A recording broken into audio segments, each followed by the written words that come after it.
saw some videos out there about the narcissistic smirk and the sociopathic smile, and I thought that I would add to the one that I'd always heard about was the sociopathic stare. And that was the one that I really remember. And I remember it from my very first dates with my ex-husband. And what the sociopathic stare was, it sounds like a little bit different. It wasn't something that they would do when they got the pleasure of hurting you.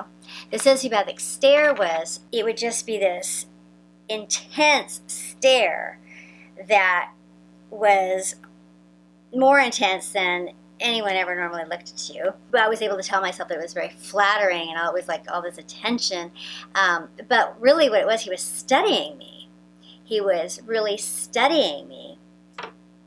And because what I noticed too was it didn't last forever.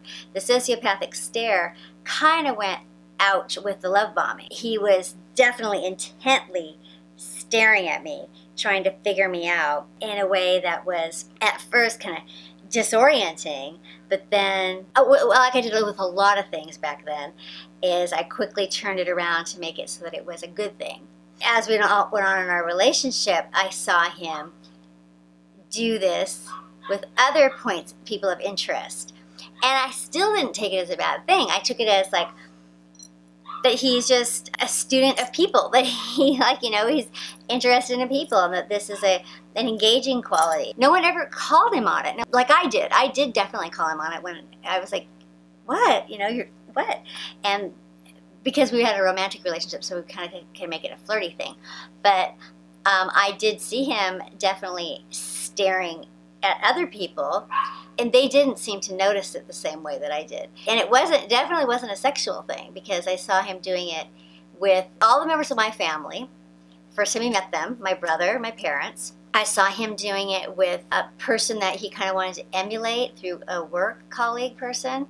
So basically it was always people that he admired and wanted to be more like, wanted to win over. And now in retrospect, I definitely know that what he was doing was he was purely studying them. When I would bring his attention to it when he was doing it with me, it would completely, it would be like catch him off guard, like he didn't realize he was doing it. He'd be like, oh, sorry, you know. The sociopathic stare was definitely the one that I noticed more than the smirk and the smile. I definitely noticed the sociopathic stare.